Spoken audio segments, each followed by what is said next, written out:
Assalamualaikum warahmatullahi wabarakatuh.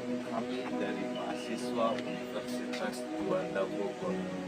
Video ini dibuat untuk menyelesaikan salah satu tugas manajemen operasional lainnya.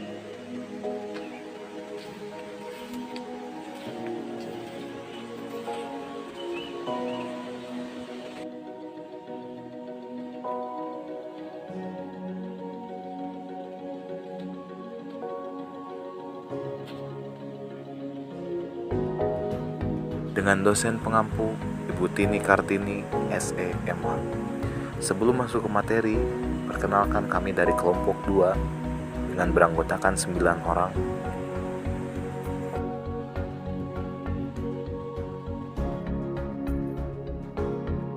Untuk itu, izinkan kami untuk memperkenalkan kelompok 2 ini. Saya sendiri, Tika Febrianti, C1910-813. Dede Hamdani, C1910-694. Sylvia Natalia, C1910-401. Muhammad Fahmi Ramadan, C1910-690. Meita Safrina, C1910-753. Merda Suryono, C1910-792. Anggi Mawarti, C1910-136. Ahmad Rivaldi Putra, C1910-618. Yusman Harefa, C1910-277. Dan ini kelompok 2 manajemen operasional tentang UMKM pabrik tahu yang berada di Cimande. Membuat desain produk barang dan jasa. Proses pembuatan desain produk barang dan jasa adalah rancangan awal dari pembuatan sebuah produk yang pada dasarnya menjual barang atau jasa. Dalam hal ini, desain produk barang dan jasa sangat penting terkait dengan kelangsungan pemasaran dari produk barang dan jasa tersebut. Desain produk barang dan jasa yang baik dapat meningkatkan pemasaran dan dapat mendapat pelanggan baru untuk mengurangi risiko kegagalan dalam proses produksi. Pembuatan desain produk barang dan jasa dapat dilakukan dengan banyak cara. Tujuan utama barang dan jasa adalah kepuasan konsumen. Fokus kedua setelah kepuasan konsumen adalah fungsi barang atau jasa, biaya atau keuntungan, kualitas, penampilan, kemudahan produksi untuk merakit, kemudahan untuk memelihara, dan pelayanan. Desain untuk operasional mengambil tanggung jawab mendesain barang dan jasa yang akan Dalam mendesain barang dan jasa, perusahaan harus melihat pada berbagai batasan dan ketentuan yang ada dalam masyarakat dan ketatapan pemerintahan. Perusahaan harus memperhatikan lingkungan, etika, dan hukum.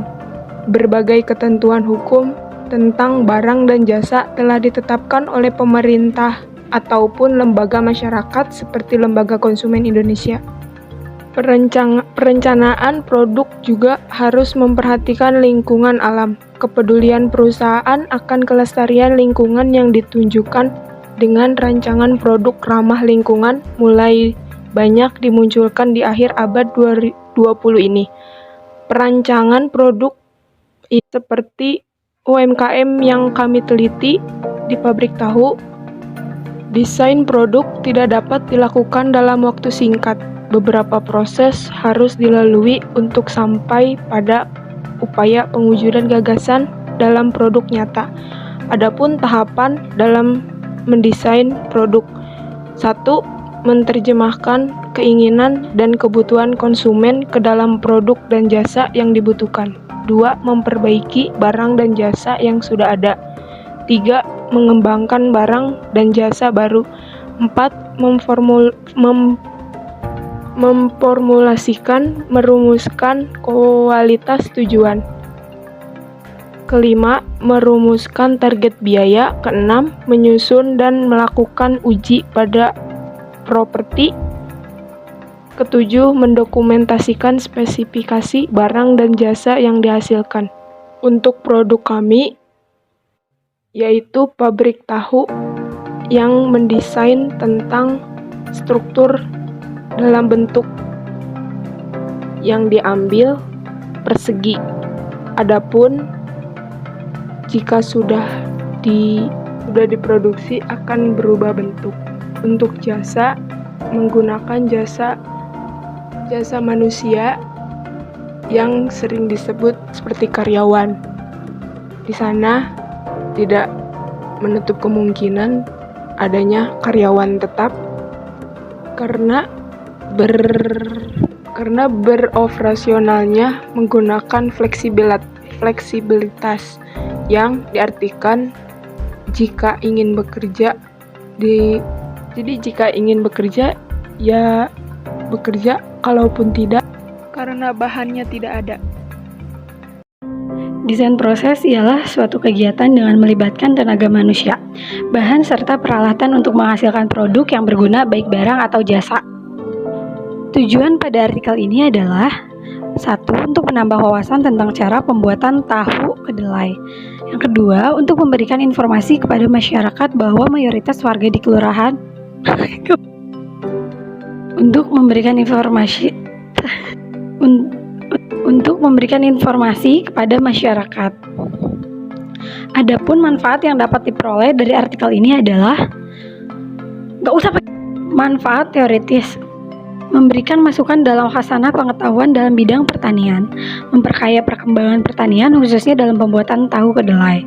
Manfaat praktisnya, bagi pembaca diharapkan dapat memahami dan mengetahui bagaimana cara pembuatan tahu kedelai. Cara pembuatan tahu kedelai. Pertama, penyortiran dan pencucian. Rata-rata setiap harinya para pembuat tahu menggunakan kurang lebih 10 kuintal kedelai. Sebelum digiling, biji kedelai harus disortir terlebih dahulu.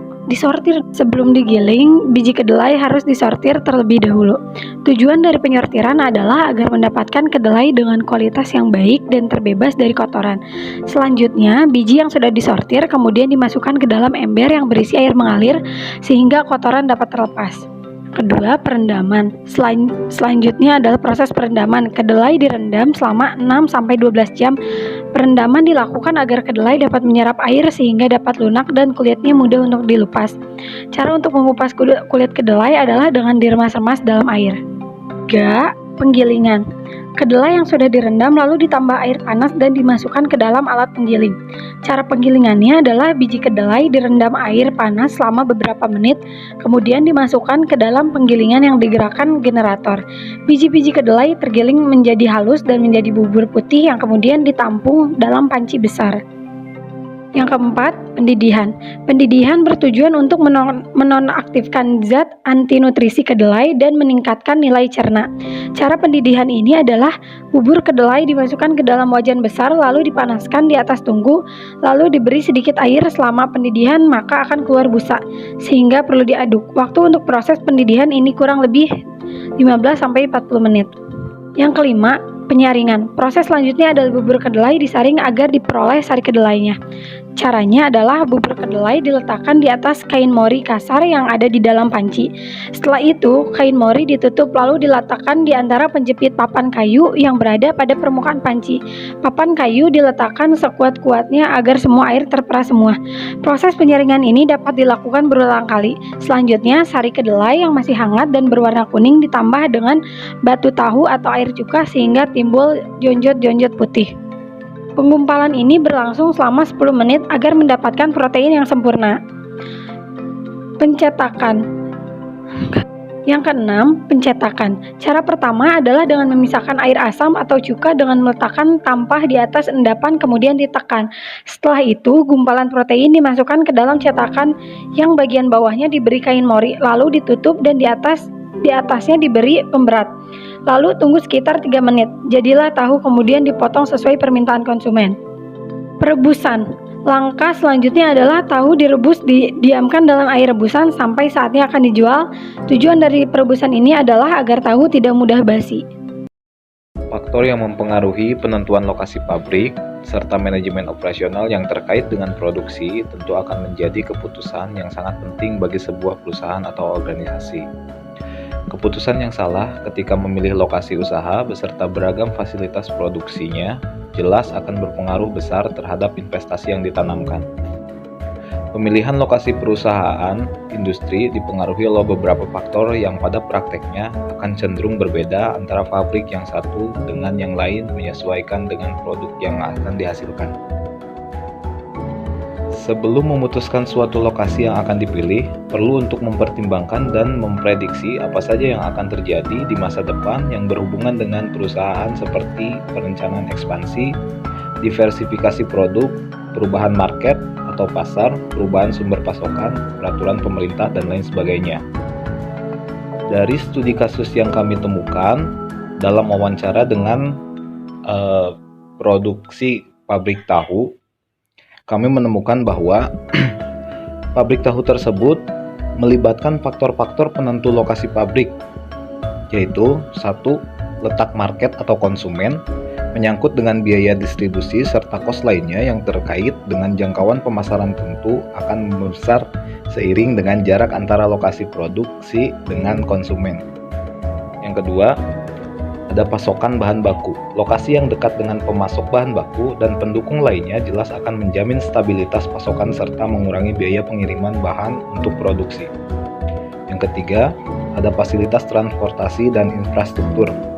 Tersedia fasilitas transportasi yang mudah dijangkau juga merupakan salah satu pertimbangan penting dalam menentukan lokasi produk. Transportasi ini berupa angkutan jalan raya. 4. Sumber tenaga kerja dan upah. Sumber tenaga kerja yang tanpa keahlian dan yang memiliki keahlian jelas tidak sepenuhnya bisa diambil dari satu daerah yang sama. Untuk itu, perlunya mempertimbangkan kapasitas tenaga kerja yang akan digunakan pada aktivitas produksi. Apakah sudah cukup bisa terpenuhi dari masyarakat sekitar lokasi pabrik saja, atau perlu mendatangkan dari daerah lain khusus untuk tenaga ahlinya? Kemudian yang kelima, ada peraturan pemerintah. Kebijakan dari pemerintah yang menguntungkan tentu saja akan menciptakan suasana yang kondusif bagi aktivitas industri yang bersangkutan. Yang keenam, ada letak geografis. Lokasi alam atau letak geografis yang dalam hal ini erat dengan iklim daerah tersebut tentunya berpengaruh pula pada suhu kelembaban dan cuaca yang akan sangat menentukan aktivitas produksi dan perilaku masyarakatnya. Yang ketujuh, layanan pendukung.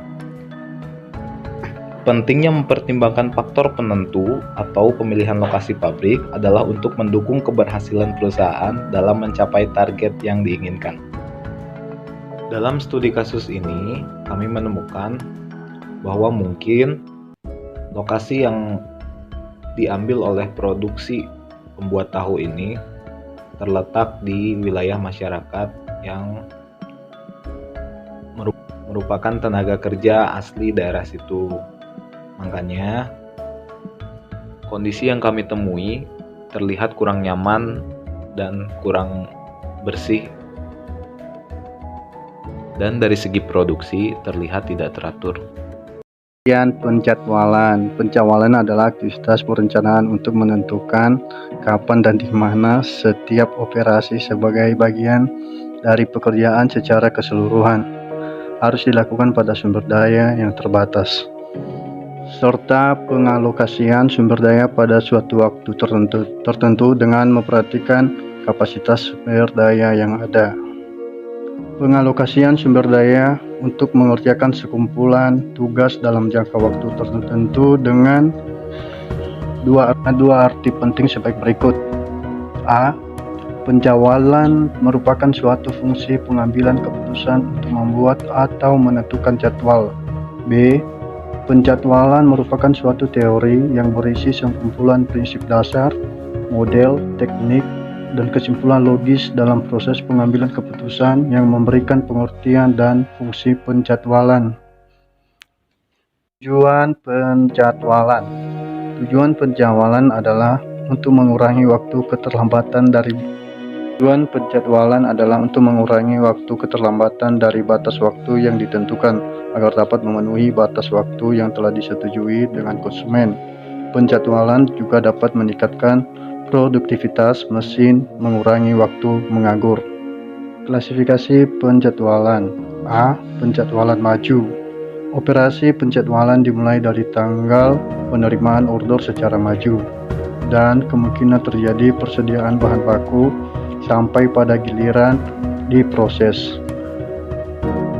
Keuntungan dari metode ini, penjadwalan dapat disusun secara SPT sehingga didapatkan suatu penjadwalan dengan flow time yang minimum. B.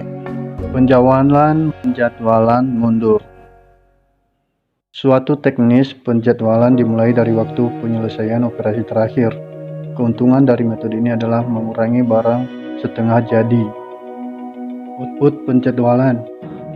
Suatu aliran kerja dapat dikatakan lancar apabila alur kerja tersebut membentuk aktivitas-aktivitas output. Ada beberapa output yang dihasilkan dalam proses tersebut, diantaranya 1. Pengaturan, 2. Kebebanan, 3. Prioritas, 4. Pengendalian kinerja penjadwalan, 5. Updating jadwal, 6. Updating schedules. Jadi penjadwalan dimulai dari setengah 5 sampai jam 11. Jadi penjadwalan pabrik tahu yang kami teliti memiliki jadwal dan dilakukan pekerjaan mulai dari setengah 5 sampai jam 11.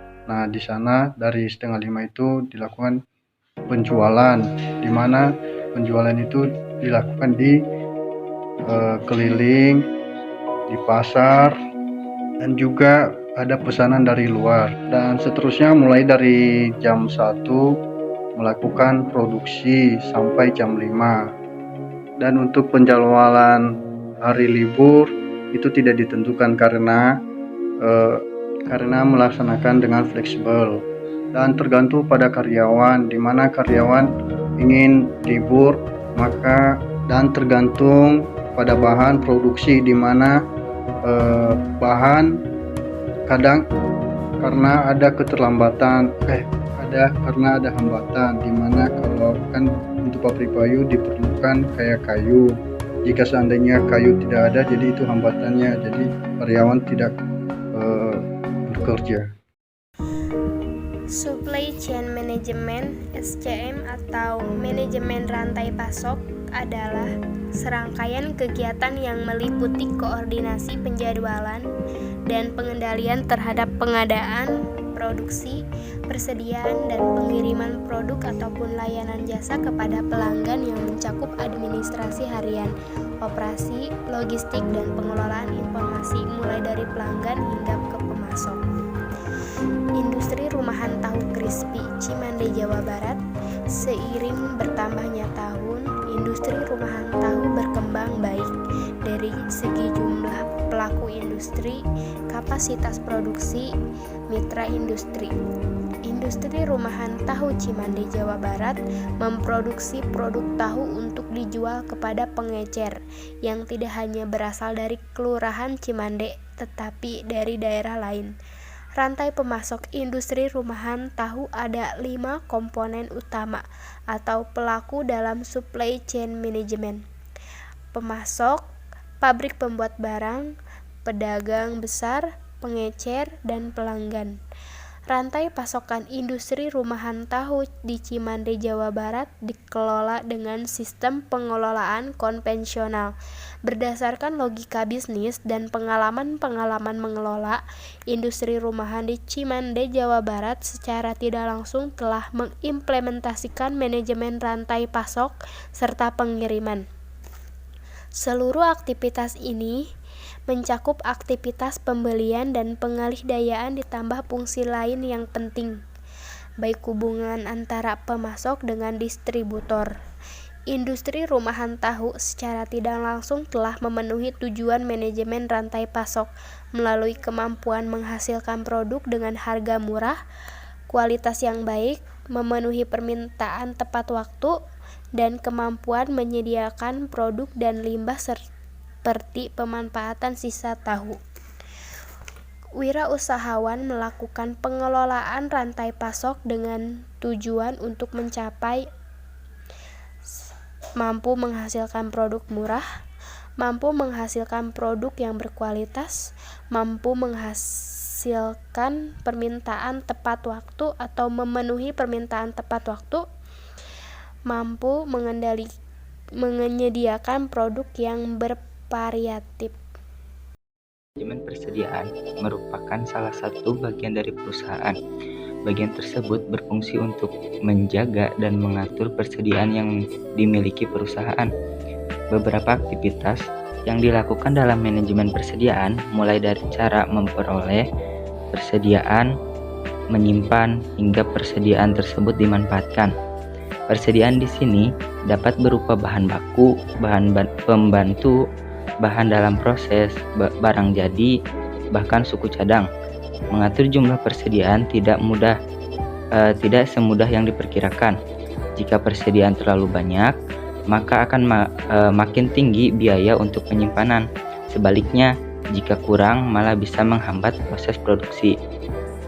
Belum lagi perusahaan harus menghadapi beragam ketidakpastian, mulai dari ketidakpastian permintaan, waktu, hingga pasokan dari supplier.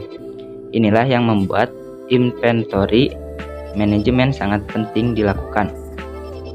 Berdasarkan data yang didapat dari narasumber atau pemilik pabrik tahu yang berlokasi di Cimande, bahan baku utama dalam pembuatan tahu yaitu kedelai. Bahan baku kedelai yang diperlukan ini dapat diperoleh dengan mudah dari berbagai tempat seperti pasar, bahkan bisa didapat dari petaninya langsung. Selain bahan baku dalam pembuatan tahu, juga terdapat berbagai bahan penolong seperti bahan penggumpal air cuka, garam, dan lainnya yang sangat mudah diperoleh. Dalam proses pembuatan tahu tersebut, narasumber menuturkan pembuatan tahu dilakukan dalam jangka waktu yang singkat sesuai permintaan konsumen. Karena permintaan konsumen terhadap tahu tidak menentu, jadi bahan baku yang diperoleh langsung diolah tanpa disimpan terlebih dahulu. Untuk penyimpanan tahu yang sudah diproduksi, paling lama ada di lokasi produksi kurang dari 24 jam. Pemanfaatan dari produksi tahu tersebut langsung dijual ke pedagang yang masih berada di lingkungan produksi seperti warung-warung warga, pedagang tahu crispy, pedagang tahu Sumedang, kupat tahu, dan lain sebagainya. Sedangkan untuk ampas tahu dimanfaatkan sebagai kerupuk ampas tahu, kembang tahu, kecap ampas tahu, stik tahu, dan dengan proses fermentasi dihasilkan natade soya serta berbagai alternatif bahan baku ternak. Manajemen kualitas memiliki arti sebagai tindakan mengawasi semua kegiatan dan tugas-tugas yang diperlukan untuk mempertahankan tingkat keunggulan yang diinginkan. Ini termasuk menentukan kebijakan mutu, menciptakan dan menerapkan perencanaan mutu, dan menjamin dan kontrol kualitas dan meningkatkan kualitas. Kualitas yang diawasi tidak hanya terbatas pada kualitas produk, tetapi juga kualitas perusahaan secara keseluruhan. Mulai dari kualitas karyawan yang dipekerjakan, bahan, hingga kualitas perusahaan di mata para konsumen. Nah, persaingan bisnis dalam bidang makanan dari tahun ke tahun semakin mengalami peningkatan. Masing-masing perusahaan dituntut untuk berperan serta dalam persaingan tersebut. Salah satu faktor yang bisa menjadi persaingan adalah kualitas. Dengan adanya persaingan kualitas, maka setiap perusahaan diharuskan melakukan perbaikan kualitas secara terus-menerus untuk bisa bersaing di dalam kompetensi kualitas. Menjaga kualitas akan mampu menjaga kepercayaan konsumen terhadap produk dan dapat diterima oleh konsumen. Salah satu cara dalam mencapai tujuan tersebut adalah perusahaan harus memiliki suatu sistem pengendalian mutu. Dalam mencapai peningkatan kualitas mutu, perlu adanya penerapan sistem penjamin keamanan pangan yang optimal, mulai dari penerimaan bahan baku hingga produk sampai ke tangan konsumen.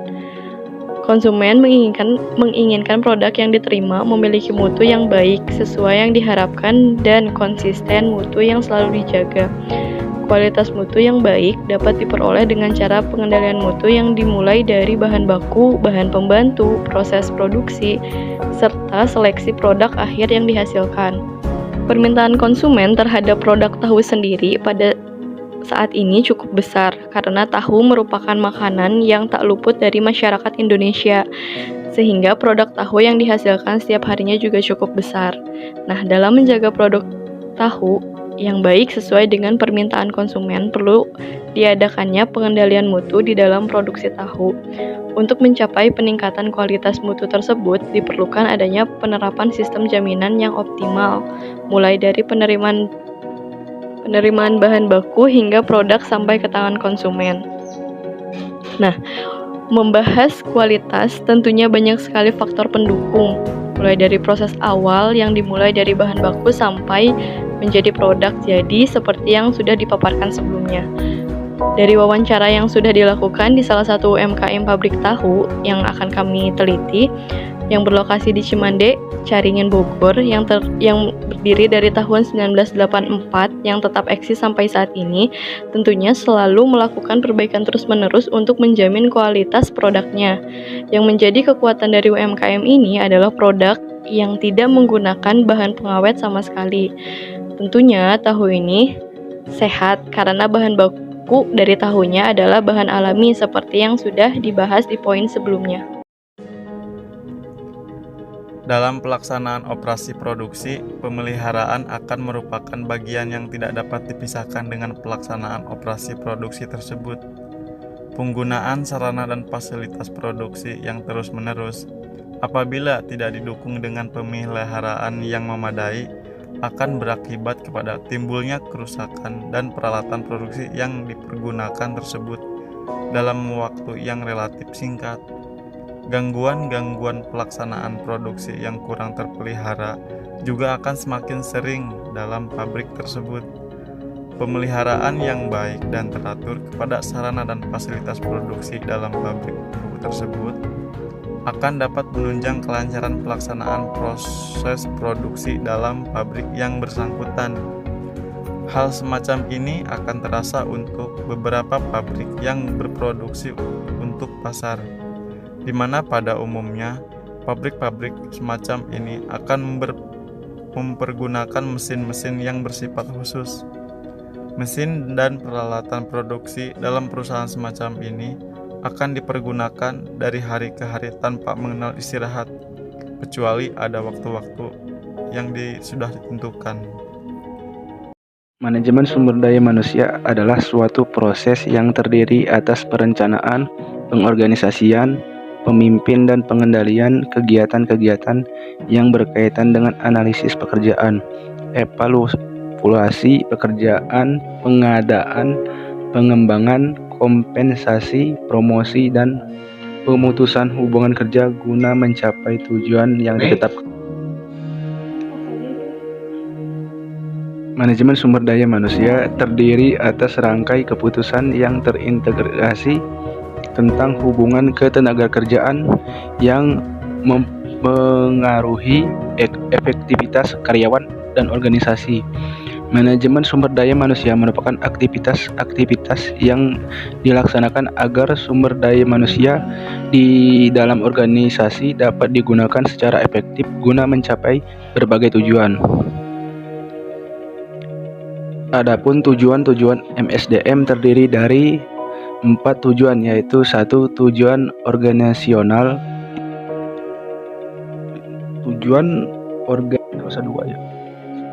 ditujukan untuk dapat mengenali keberadaan manajemen sumber daya manusia dalam memberikan kontribusi pada pencapaian efektivitas organisasi. Tujuan fungsional ditujukan untuk mempertahankan kontribusi departemen pada tingkat yang sesuai dengan kebutuhan organisasi. Sumber daya manusia menjadi tidak berharga jika manajemen sumber daya manusia memiliki kriteria yang lebih rendah dari tingkat kebutuhan organisasi. Ketiga, tujuan sosial ditujukan untuk secara etis dan sosial merespon terhadap kebutuhan-kebutuhan dan tantangan-tantangan masyarakat melalui tindakan meminimasi tindakan meminimalisir dampak negatif terhadap organisasi, kegagalan organisasi, dampak dalam keuntungan masyarakat dapat menyebabkan. 4. Tujuan personal ditujukan untuk membantu karyawan dalam pencapaian tujuannya, minimal tujuan-tujuan yang dapat mempertinggi kontribusi individual terhadap organisasi. Adapun peran dan fungsi 1. Perencanaan. 2. Rekrutmen dan seleksi. 3. Pelatihan, pengembangan dan penilaian prestasi. 3. Promosi, pemindahan dan pemisahan. MSDM yang kami teliti di pabrik tahu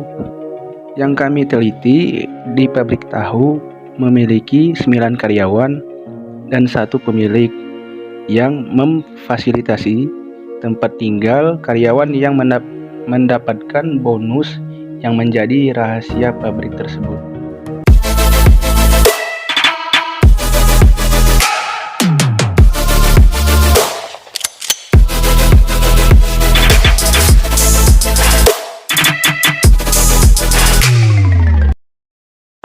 Pak, mau tanya-tanya ya soal bagaimana jadwal karyawan yang berada di sini setiap harinya.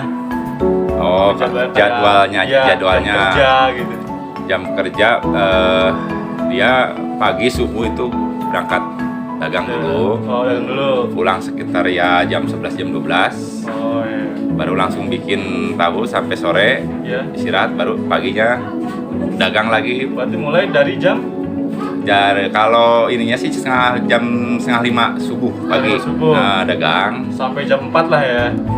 Enggak, sampai jam 11-12 tuh dagang. Oh, dagang dulu. Habis dagang, pulang jam 1 mulai produksi, bikin sendiri. Berarti gitu. Kayak 2 shift gitu jatuhnya ya? 2 shift, ya. Oh, iya. Terus berapa kapasitas bahan untuk produksi selama seharinya, per harinya? Oh, kalau itu sih nggak tentu, tergantung pesanan. Kalau model sekarang kan nih, kebetulan ada pesanan dari yang buat apa? Bagian PKH itu, buat PKH. bansos. Iya, bansos. Ini lumayan banyak. Kalau berpengaruh juga ya? Ya, kalau hari-hari biasa paling ya untuk kan produksi kacang sekitar 1 kintal lah kalau hari-hari biasa ya. Per hari ya. Berarti untuk bahan baku ini per harinya 1 kintal ya per hari ya? Kacang ya. Kacang kedelai itu ya? Kacang kedelai 1 kintal lah per hari kalau hari-hari biasa ya. Oh, hari-hari biasa ya. Terus kalau untuk produksi tahu ini apa dijual di sini apa disebar lagi ke tempat-tempat lain gitu? Ada yang dibawa ke pasar, ke pasar-pasar, terus ada yang keliling dipikul gitu biasa. Oh, terus ada juga yang kesini yang datang beli langsung ke pabriknya ada. Oh. Ada yang pesan juga ada gitu.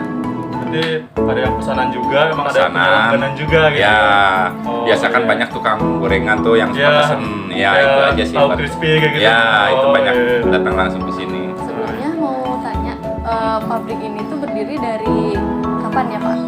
Ini dari orang tua saya nih, tahun kurang lebih 1984 kalau nggak salah. 1984, Ya, udah cukup lama banget ya, berarti udah ya. berpuluh-puluh tahun lah. Usaha turun menurun. Ya, tadinya dari orang tua. Terus untuk seperti tadi, untuk menjaga kualitas dari dulu sampai sekarang, konsistensinya apa itu, Pak? Kualitas ini aja sih, kalau ini juga salah satu dari amanat orang tua. Original, ke kualitasnya dari original. Kalau di pabrik-pabrik lain kan biasanya menggunakan pengawet atau apa. Ini nggak ada pengawet sama sekali. Tahu asli dari rasanya juga beda. Itu aja sih, jaga kualitas dari tahun 84 ya seperti itu. Sampai sekarang. Nggak ada campuran pengawet atau apa, asli aja original gitu. Oh ya, untuk tahunya sendiri dia kuat berapa lama tuh, Pak? Tanpa pengawet. Kalau tanpa pengawet ini kan kalau di luar ya, nggak dimasukin ke suhu kulkas. ruangan. Ya, suhu ruangan. Kalau di ini paling 2 hari lah, buat 2 hari. Tapi kalau dimasukin kulkas ya bisa seminggu juga bisa. Nggak lama kalau di luar mesin pendingin itu paling 2 hari 3 hari. 2 hari hari sampai 3 keempatnya hari. udah nggak bisa dimakan atau asam atau segala macam. Iya, udah. Terus untuk di sini tahunya warna putih. Tergantung pesanan. Oh, tergantung Nah, ada pesanan. yang kuning, ada yang putih, terus ada tahu gorengnya juga ada. Tahu gorengnya Jadi juga tiga item sih, yang putih bisa, yang kuning sama yang tahu gorengnya, tahu yang kopong itu, tahu pong namanya kalau di sini. Tahu pong, ya. Tahu.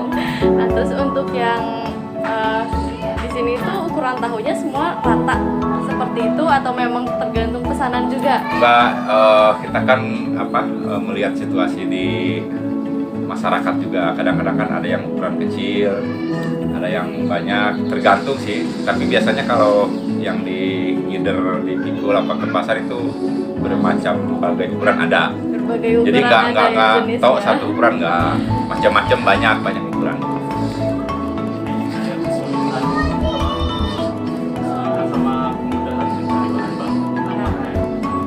Untuk bahan sendiri Pak, ada kesulitan yang beda gak sih gitu dari bahan bakunya sendiri? Kalau bahan baku terutama kan ini kacang kedelai ya. Ya. Kalau bahan baku sih cukup gampang lah. Cuma dari harga ini, apalagi kalau musim ini kan, itu lonjakan kenaikannya lumayan. Kalau bahan baku sih gampang dicari. Bahan baku Dekat gampang lah, ada dicari. tiap saat pun ada. Cuma kan dalam segi harga aja yang ya kalau kayak produsen gini kan dari harga kacangnya aja sih. Dari harga Iya, ya. Kalau bahan bakunya mau banyak.